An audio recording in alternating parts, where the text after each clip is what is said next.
Thôi nó có gì buồn nữa.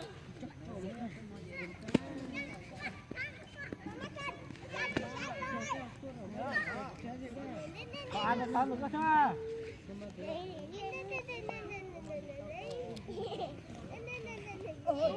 Chả em suốt đấy thằng bố. Mình chơi chị chơi. Chả chính ra.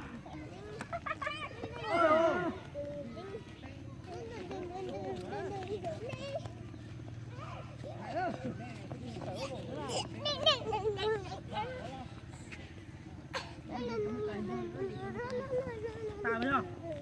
Tôi nên hai cái đều. Đã tới đâu? Đi ở tí rồi. À. Đi ở tí thì có tí rồi.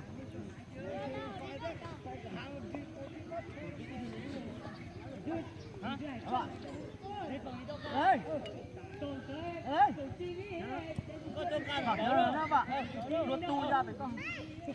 Ừ.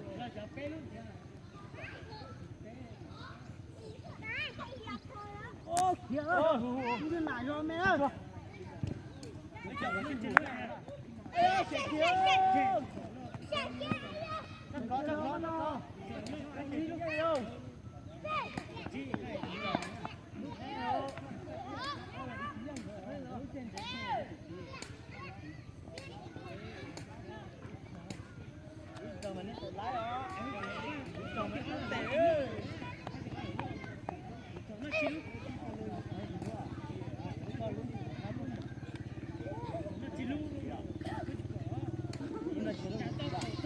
Là gặp cái hả?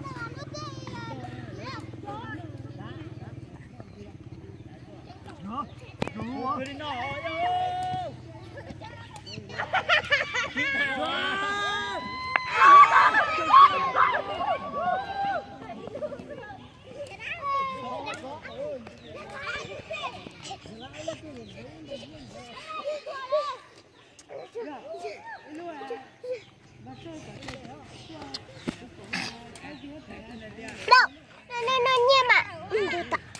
Ano, saka.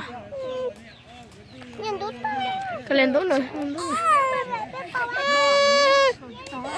À, cái trẻ là cái trẻ.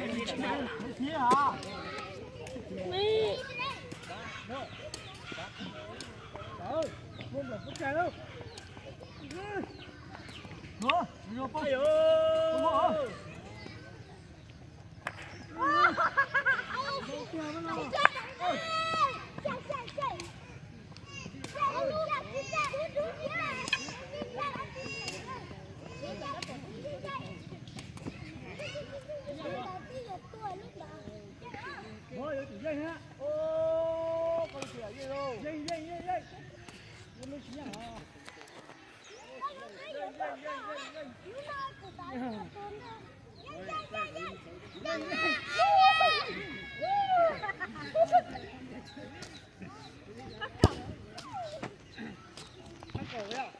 Đây là con này. Gì à? Nhìn cậu. Gì à? Lên nhìn cậu nó lên cậu kia. Chí à? Ở đây luôn hả? Cái này là on luôn để cậu chí mồ. Cậu chí à? Đâu? Đây là giờ.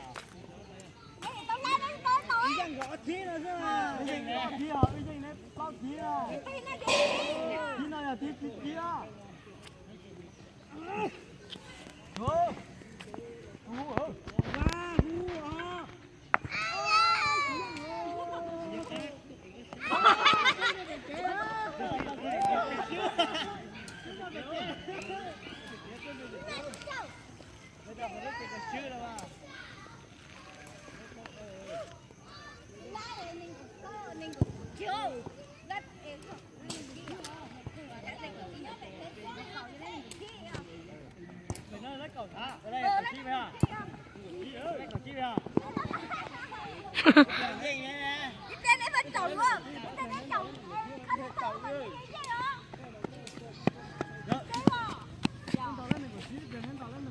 xem đây.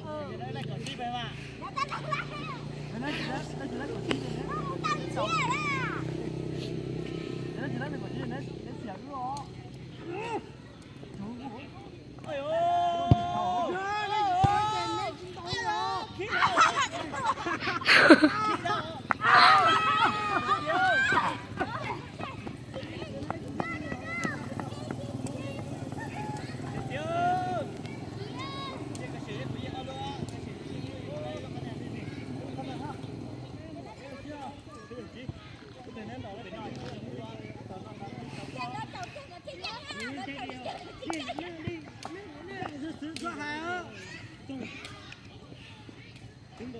Làm sao? Thế là sao? Cái gì luôn tu ra tập đó. Vào đây hả? Ôi.